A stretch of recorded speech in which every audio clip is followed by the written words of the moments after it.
Padre Dios nuestro que estás en los cielos, queremos agradecerte por las bendiciones que tú nos das. También, Señor, queremos pedirte que tu Santo Espíritu esté con cada uno de nosotros en esta mañana.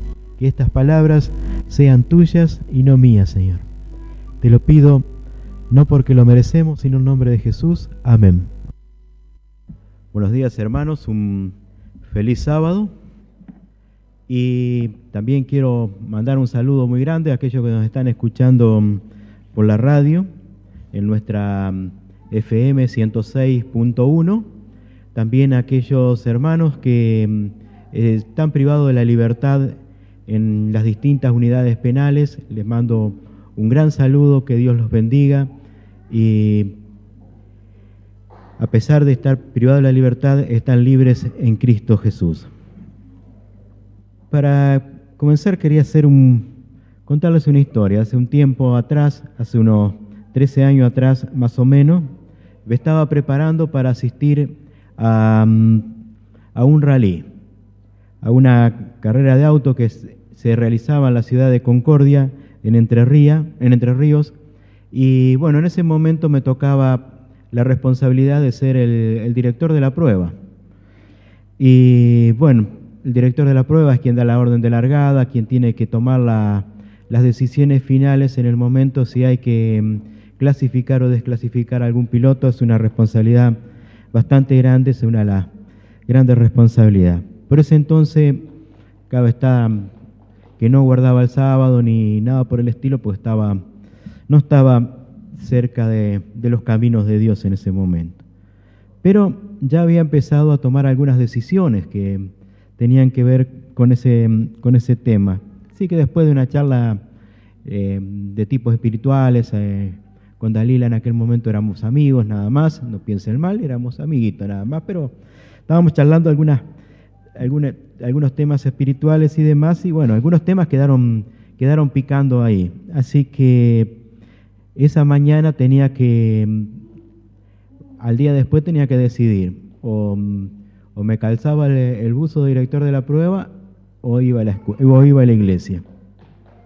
Para alguien que le gustan los autos de carrera es una decisión muy simple, y donde sentimos ruido, que pasa un auto con la leva cruzada enfrente, y son himnos para nosotros, los que nos gustan los autos de carrera, son música a nuestro oído. Pero bueno, la decisión hubiese sido muy fácil, me voy a la carrera y listo.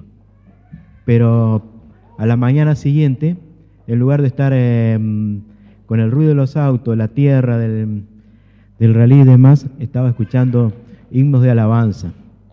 Había decidido por la iglesia, porque uno tiene que comenzar a hacer decisiones en determinados momentos, y son decisiones de vida eterna. Y podría contar muchas de estas anécdotas de decisiones en momentos difíciles, ¿no es cierto? Pero creo que cada uno tiene su propia experiencia, porque cada uno tenemos historias diferentes. Cada cristiano tiene una historia para contar, cada persona tiene una historia para contar de vida y de acercamiento con Dios, ¿no es cierto? Y en la vida cotidiana muchas veces pensamos que traer una persona a Cristo simplemente se trata de dar estudios bíblicos, golpear una puerta o dirigir alguna predicación, dar un buen sermón, en fin, tener buenos conocimientos y demás. Y muchas veces si no hacemos estas actividades es como que nos sentimos mal, como que nos sentimos culpados, y como que no se logra ser feliz. Hermanos, los adventistas del séptimo día necesitamos utilizar y seguir el método de Cristo. Además de haber sido el mayor evangelista, es la cabeza y el fundamento de la iglesia. Vamos a corroborarlo en Colosenses 1:18. Colosenses 8. Ahí nos dice, es la cabeza del cuerpo, que es la iglesia. Es el primero, el primogénito de la resurrección, para ser en todo el primero. Y también en el libro de Efesios, capítulo 2, versículos 20, ahí nos dice, edificaos sobre el fundamento de los apóstoles y los profetas, siendo Jesús mismo la piedra angular. Y sobre este tema también habla Elena G. de White, que de paso el 16 de julio de este año fue el centenario de su fallecimiento. Y ella nos dice en el Ministerio de Curación, página 102, dice lo siguiente: solo el método de Cristo será el que dará éxito para llegar a la gente. Él salvará tratando a los hombres como quien deseaba hacerles el bien. Les mostraba simpatía, atendía sus necesidades y ganaba su confianza. Entonces les decía, sígueme. Y de aquí podemos sacar 5 puntos relevantes de esta declaración. En primer lugar, él se mezclaba entre la multitud, entre la gente, tratando de o deseándole el bien. Toda vez que tú te aproximas a un familiar, a un amigo, y estás ahí a punto de hablar porque todo el mundo sabe que es cristiano, y muchas veces tenemos la coraza de parte de nuestros amigos, familiares, como diciendo, no me hables. Porque se usa normalmente la filosofía, si querés mantener la amistad, no hables de religión ni de política. Pero Jesús siempre se acercaba a las personas con el deseo de hacer el bien. ¿Y a quién no le gusta que nos hagan el bien? A todos nos gusta recibir de alguien un bien, algo que nos beneficia. Y Jesús nos llamó a cada uno de nosotros para ser pescadores, pero no unos pescadores de trucha o salmones, o de mispago, dorado, tararira, surubí, lo que sean, sino nos llamó a ser pescadores de hombres. Y en San Marcos 1.17, vamos a leer San Marcos 1.17, San Marcos 1.17, dice, vengan, síganme, y les dijo Jesús, y los haré pescadores de hombres. Y en el instante, Simón y Andrés, quienes habían recibido el llamado de Jesús, lo siguieron inmediatamente, y de pescadores de profesión pasaron a ser pescadores de hombres. También a Jesús le gustaba la sociabilidad, estar con las personas, comer con ellos. Y esto está reflejado en el libro de San Lucas 5, 29 hasta el 32. Dice, y Leví le hizo gran banquete en su casa, y había mucha compañía de publicanos y de otros que estaban en la mesa con ellos. Y los escribas y los fariseos murmuraban contra los discípulos, diciendo, ¿por qué coméis y bebéis con publicanos y pecadores? Respondiendo Jesús les dijo, los que están sanos no tienen necesidad de médico, sino los enfermos. No he venido a llamar a justos, sino a pecadores al arrepentimiento. Y un detalle importante aquí, no es necesario llamar a los justos, porque dice que los que uno necesita un médico y cuando está enfermo. Yo les pregunto, ¿alguno va normalmente al médico a las consultas porque sí nomás, porque se le ocurre? ¿O van a visitar a la Mónica que le mire las caries y le haga ahí zumbar un ratito el torno? Yo por lo menos no, voy únicamente cuando mismo tengo necesidad, ¿no es cierto?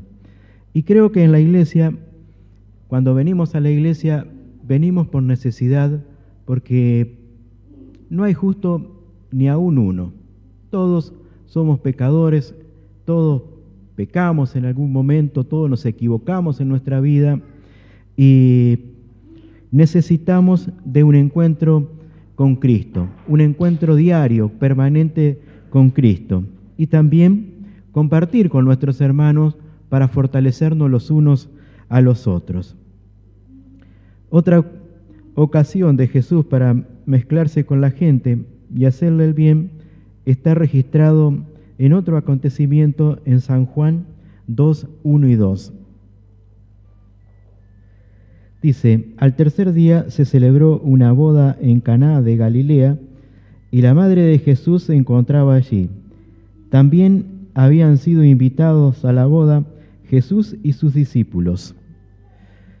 Jesús fue invitado a una fiesta de boda, algo que hoy en día cada vez se está desprestigiando más. Inclusive la otra vez estaba leyendo en uno de los diarios que se organizan fiestas de casamientos truchos.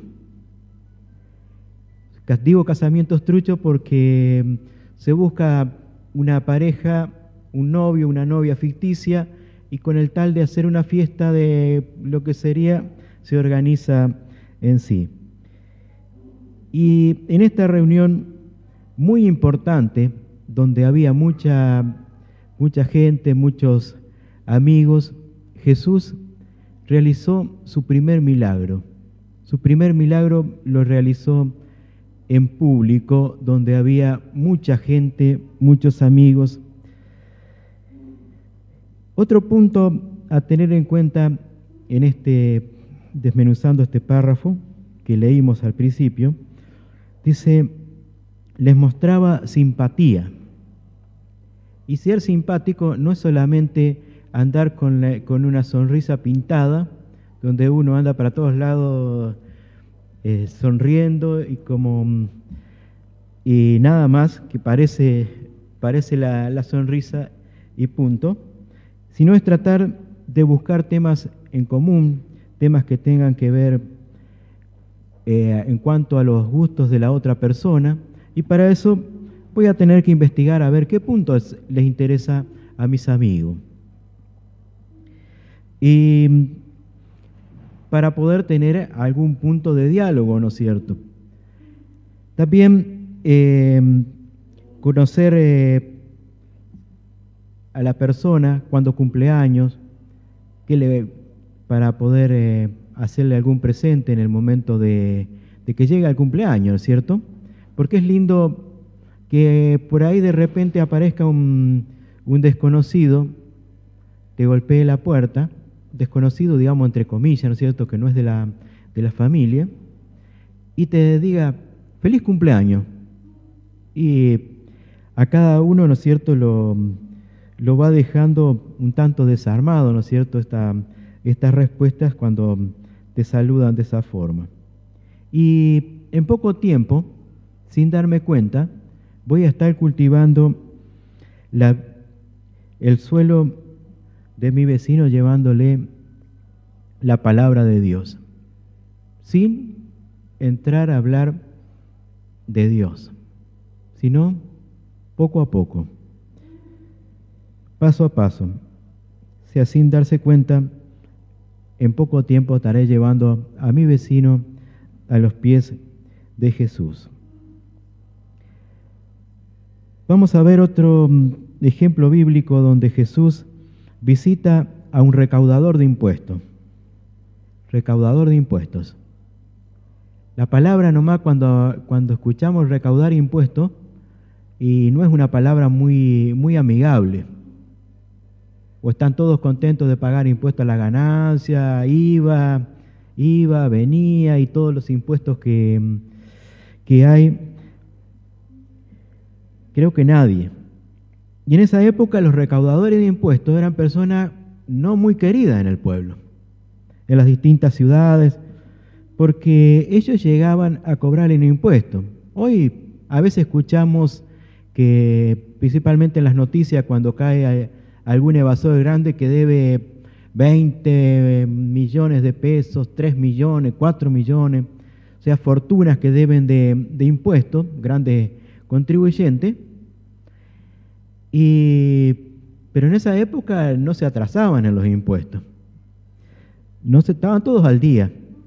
Obviamente llegaba el recaudador de impuestos, cobraba el impuesto, pero generalmente no cobraban el impuesto que tenían que pagar, sino que cobraban lo que ellos querían, porque ellos tenían que rendirle al emperador, le rendían no todo lo que recaudaban, sino que el emperador les pedía una parte, o mejor dicho, les pedía X cantidad de dinero.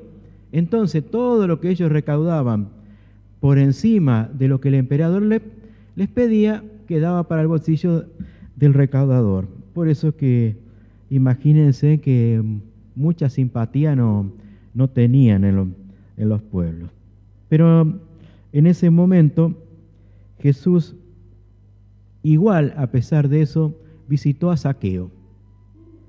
Zaqueo, según dice, significa puro, inocente del hebreo.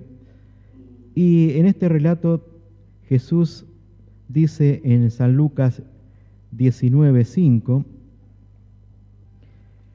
San Lucas 19:5, dice: llegando al lugar, Jesús miró hacia arriba y le dijo: Zaqueo, baja enseguida, tengo que ir hoy y quedarme en tu casa. Jesús no esperó la invitación de Zaqueo, porque seguramente la invitación nunca iba a llegar, ¿no es cierto? Sino que directamente le dijo: tengo que quedarme hoy en tu casa. Jesús con eso no solamente le estaba abriendo la amistad, sino que también estaba mostrándole simpatía y también mostró preocupación para que Zaqueo sea salvo. O sea que Jesús estaba siempre preocupado. Y también Jesús, en otro punto, les atendía sus necesidades. Jesús atendía sus necesidades. Y esto lo podemos ver después de una mega conferencia como la que tuvo Jesús, porque dice que asistieron 5.000 hombres, y cuando digo hombres no digo de la especie, sino que vamos a ver que son hombres literales. Vamos a ver en San Mateo 14:21, San Mateo 14:21, dice: y los que comieron fueron unos 5.000 hombres. Y acá hace una aclaración: sin contar a las mujeres y a los niños. O sea que tuvo una conferencia muy grande en ese momento, ¿no es cierto? Y hoy diríamos que debe haber terminado totalmente estresado, ¿no es cierto? Y cuando uno tiene un día agitado, normalmente no tiene ganas de seguir, ¿no es cierto?, de hacer más nada. Pero aún así, Jesús se preocupó por esa gente. Vamos a ver un poquito más arriba, en el 13 y 14, qué es lo que sucedió también ahí en San Mateo 14, versículos 13 y 14. Dice: cuando Jesús recibió la noticia, se retiró él solo en una barca a un lugar solitario. Las multitudes se enteraron y lo siguieron a pie desde los poblados. Cuando Jesús desembarcó y vio tanta gente, tuvo compasión de ellos y sanó a los que estaban enfermos. Y acá dice que la multitud lo siguió. Y seguramente hay muchos que hicieron muchos kilómetros para poder llegar hasta ese lugar. Porque habla de ciudades. Seguramente ciudades que les quedaban cerquitas, ciudades que le quedaban un poco más lejos, pero esa época el medio de transporte era caminando nomás. Había que caminar, no había otra. Pero Jesús dice que sanó las necesidades. Todo las dificultades que había, a pesar del cansancio, a pesar del día estresante, todo lo que había pasado, Jesús igualmente sanó a todos los enfermos y tuvo compasión de ellos, dice. Y bueno, pero aquí dice también en determinados momentos del día uno tiene determinadas necesidades, ¿no es cierto? Y como decimos en Entre Ríos, llega una hora que empieza a picar el bagre o a tener hambre. Picar el bagre allá se usa mucho cuando uno tiene hambre. Y frente a esa multitud, lo más sencillo que hubiese sido es haberle dicho, bueno, cada uno se va a su casa, cada uno regresa, arréglense como puedan, ahí tienen algún pueblo cerca, si hay alimentos bien, y si no, no es responsabilidad mía de que me hayan seguido tanto, ¿no es cierto? Y tampoco tenía dinero suficiente como para ir a comprar tanta cantidad de alimento como se necesitaba.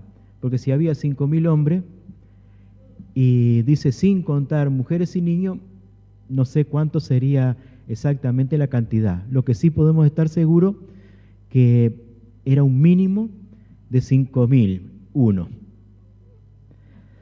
O sea que había un montón de gente para querer alimentar. Así que Jesús, vamos a ver lo que hace, siguiendo ahí en el capítulo 14 de San Mateo, versículos 19 y 20. Y mandó a la gente que se sentara sobre la hierba, tomó los 5 panes y 2 pescados, y mirando al cielo los bendijo. Luego partió los panes y se lo dio a los discípulos, quienes lo repartieron a la gente. Todos comieron hasta quedar satisfechos, y los discípulos recogieron 12 canastas de pedazos que sobraron.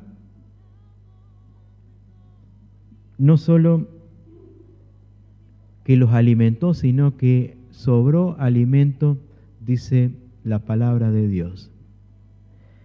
No solo se preocupó durante el día en entregarles el pan espiritual a toda esa multitud, sino que también se ocupó de darle el pan espiritual, el pan material, perdón. Otro gran milagro de Jesús ahí en presencia de una gran multitud.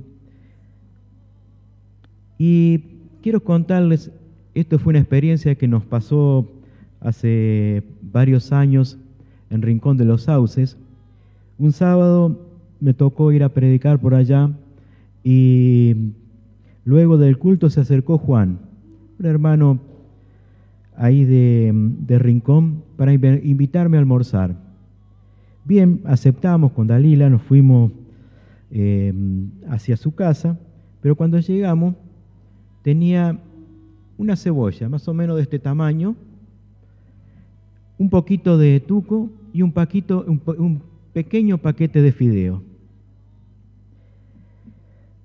Almorzamos con Juan, con Celia, su esposa que estaba embarazada, nosotros dos, y eso que soy de buen comer, pero nos saciamos, hermano.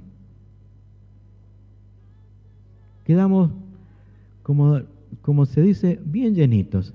Ese gesto de esos 2 hermanos no lo olvido nunca más, porque un poquito lo compartieron, pero ese poquito parecía un montón. Ese gesto, les vuelvo a repetir, no lo voy a olvidar nunca más, porque cuando vi pensé, bueno, acá es poco. Pero Dios multiplica muchas veces, en todos los casos, los alimentos. Y también en las bodas de Caná, que es un versículo que mencionamos ya antes, que había asistido Jesús, ocurrió algo bochornoso. En el medio de la fiesta se quedaron sin vino. Eso era lo peor. Y bueno, hoy en día creo que también es una vergüenza para uno organizar una fiesta y que falte comida o que falte bebida, ¿no es cierto? Nos sentimos en forma bochornosa, ¿no es cierto? Es un bochorno. Como dirían los pibes, un quemo total. Pero Jesús vio la necesidad e hizo llenar las tinajas de agua. Pero vamos a ver qué sucedió con el agua. San Juan, capítulo 2, del 8 al 10.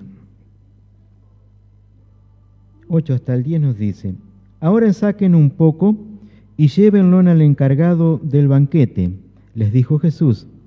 Así lo hicieron, y el encargado del banquete probó el agua convertida en vino sin saber de dónde había salido, aunque sí lo sabían los sirvientes que habían sacado el agua. Entonces llamó aparte al novio y le dijo: todos sirven primero el mejor vino, y cuando los invitados ya han bebido mucho, entonces sirven el más barato.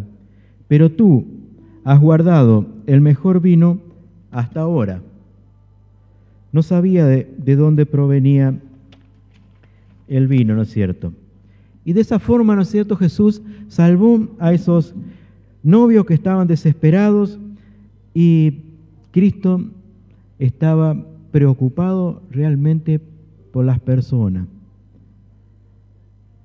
También, otro de los puntos, Jesús se ganaba la confianza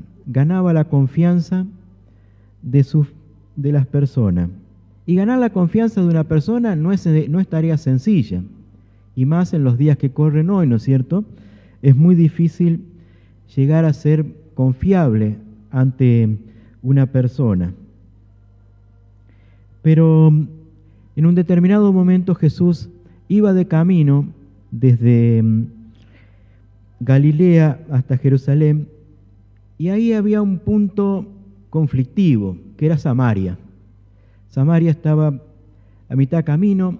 Pasando por Samaria eran más o menos unos 101 kilómetros que daba de distancia. Era un viaje aproximadamente en la época de 3 días. Pero los judíos no hacían ese camino, porque estaban enemistados los samaritanos con los judíos. Entonces ellos hacían el camino un poquito más largo. Y no solamente que lo hacían un poquito más largo, sino que tenían que cruzar 2 veces el río Jordán. Tenían que cruzarlo para pasar y después volverlo a cruzar para nuevamente. Hacían como una media luna, digamos, para el camino. Y ese camino, que tenía que pasar por la región de Perea, en Palestina, demoraba 7 días, un poquito más largo nomás. Así que mientras llegó a Samaria, Jesús estaba en el pozo de Sicar, de la ciudad de Sicar, y ahí se encontró con una mujer que había llegado al mediodía, un horario no muy oportuno, y Jesús le pidió agua. Pedirle agua, que un judío le pidiese agua a una samaritana o a un samaritano, era lo más degradante, era caer muy bajo, como decimos hoy en día. Pero Jesús le pide agua, que le dé agua. Entonces ella se exalta, y bueno, la mayoría conocemos ya el relato, ¿no es cierto?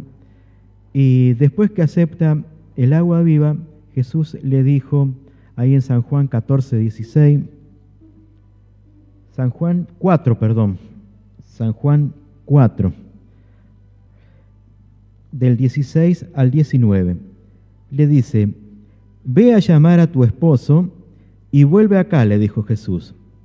Ella le respondió, no tengo esposo.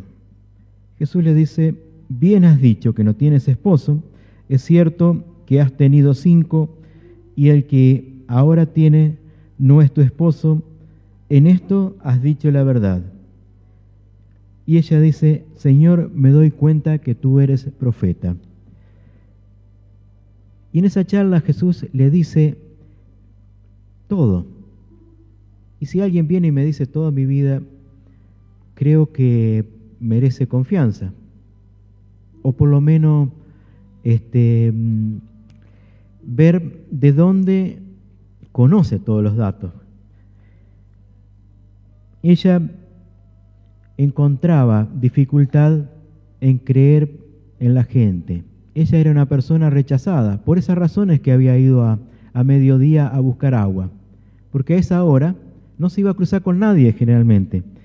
Pero ese mediodía que fue a buscar agua, ella no solamente que tuvo el agua para las avenidas del alma, sino que fueron abiertas las puertas al Evangelio, y eso marcará siempre una diferencia.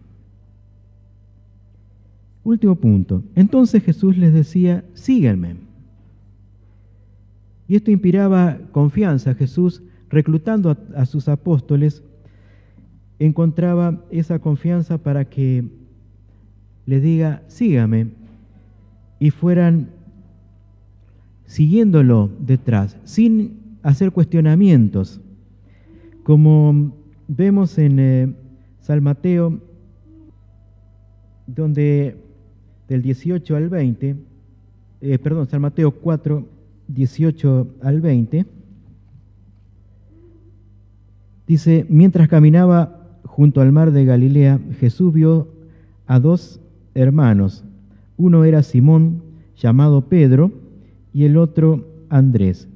Entonces, echando la red al lago, pues eran pescadores de hombres, vengan, síganme, les dijo Jesús, y los haré pescadores de hombres. Y al instante dejaron las redes y los siguieron. Es una forma de mucha confianza, que alguien pase y diga, síganme, y ellos lo siguieron automáticamente. En otra ocasión, también lo seguía Jesús una multitud que tampoco Jesús abandonó. Y ahí en San Mateo 19, 1, 2, dice, cuando Jesús acabó de decir estas cosas, salió de Galilea y se fue a la región de Judea, al otro lado del Jordán. Lo siguieron grandes multitudes y sanó allí a los enfermos. La gente no se cansaba de seguirlo a Jesús. No se cansaban de escucharlo, porque Jesús le hablaba con amor y los atendía sus necesidades. Pero antes de que lo sigan, Él se había ganado a la multitud con una predicación muy eficaz. El ejemplo. Había ganado esa multitud con su ejemplo. Bien, esos fueron 5 puntos relevantes, ¿no es cierto? ¿Cómo podemos llegar a nuestros amigos, a nuestros conocidos? Con el correr de los años, Jesús ascendió a los cielos y su iglesia primitiva comenzó a desarrollarse por todo el mundo. Para tener éxito, ellos siguieron practicando el método de Cristo, al desarrollar compañerismo entre sus miembros. Y vamos a ver algo sobre la iglesia primitiva en Hechos, capítulo 2, Hechos de los Apóstoles, capítulo 2, versículos 46 y 47.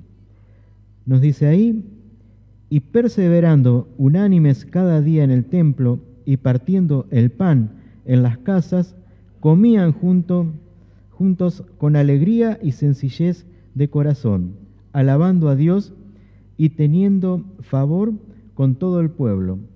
Y el Señor añadía cada día a la iglesia los que habían de ser salvos.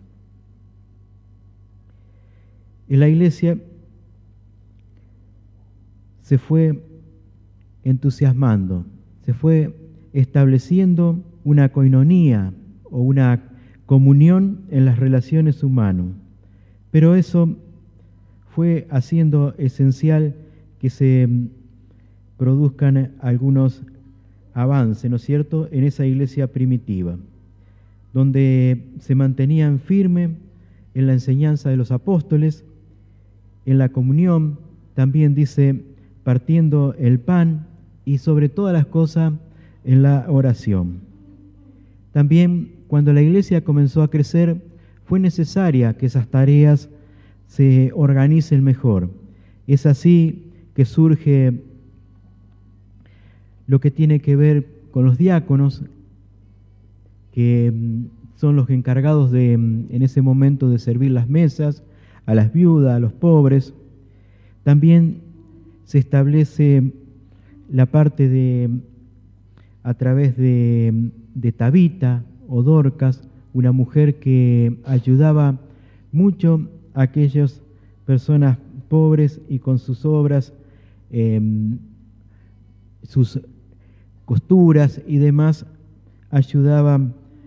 Y bueno, en determinado momento, cuando ella murió, muchos lloraban esa muerte, pero recordando a aquella mujer que les había dado sus ropas. Dice la palabra de Dios que cuando el apóstol Pedro, que fue llamado porque estaba cerca, vino al velatorio de Tabita, muchos al llegar él le mostraban la ropa que ella les había confeccionado. Y Pedro hizo un gran milagro en ese momento. La resucitó. Pero no la resucitó Pedro, sino fue por obra y gracia de Dios. La iglesia de Adventista del Séptimo Día fue llamada para seguir el método de Cristo. Aquí Elena G. White nos dice: la iglesia es el medio señalado por Dios para la salvación de los hombres. Fue organizada para servir y su misión es la de anunciar el Evangelio al mundo. Desde el principio fue el plan de Dios que su iglesia reflejase al mundo su plenitud y suficiencia. Los miembros de la iglesia, los que han sido llamados de las tinieblas a la luz admirable, han de revelar su gloria. La iglesia es la depositaria de la riqueza de la gracia de Cristo, y mediante la iglesia se manifestará con el tiempo aún a los principados y potestades de los cielos, el despliegue final y pleno del amor de Dios.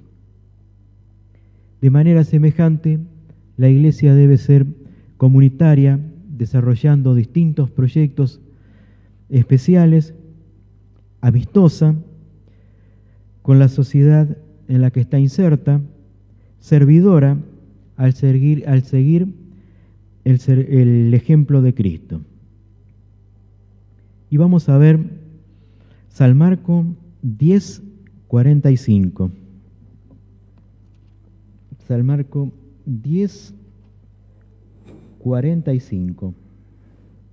Dice: porque ni aun el Hijo del Hombre vino para que les, sino para servir y para dar su vida en rescate por muchos. Acá está claro, Jesús no vino a esta tierra a que lo sirvan, sino que vino a servir. Y muchas veces nos creemos nosotros, porque tenemos un determinado cargo, un determinado estatus social, muchas veces pensamos que tienen que servirnos. Y muchas veces hay cosas sencillas que por ahí hay para hacer y por ahí no las hago porque digo, no, yo soy el anciano, no puedo rebajarme a hacer eso. No, hermanos. Cada uno tenemos que tomar el ejemplo de Cristo. Cristo dice que vino a servir, no para que lo sirvan. Jesús llegó al contacto personal con los hombres. Él no se mantenía ajeno y apartado de los que necesitaban su ayuda. Entró en los hogares de los hombres, confortando al doliente, sanando al enfermo, elevando al despreciado, yendo de aquí y allá, haciendo el bien. Y si nosotros seguimos en las pisadas de Jesús, debemos hacer lo que Jesús hizo. Debemos dar a los hombres la misma clase de ayuda que Él dio. Hoy quiero animarte a compartir el amor de Jesús mediante el método simple, el método que utilizó Jesús, el método del evangelismo por amistad.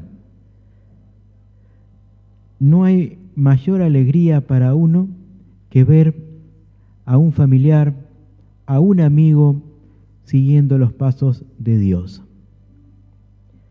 Siguiendo los pasos diciendo, me entrego a ti a través del bautismo. No hay mayor alegría. Y esto los quiero invitar a hacer la prueba. No solamente quedándome como simple expectante, como sentado tranquilo en la platea, mirando a otros, mirando la experiencia que tienen otros, sino que sigamos lo que Cristo nos dice, síganme. Pero ese síganme no es ir tras los pasos de Jesús, sino ese síganme es estar con Jesús y actuar como Jesús vivió. Anímate. Amén.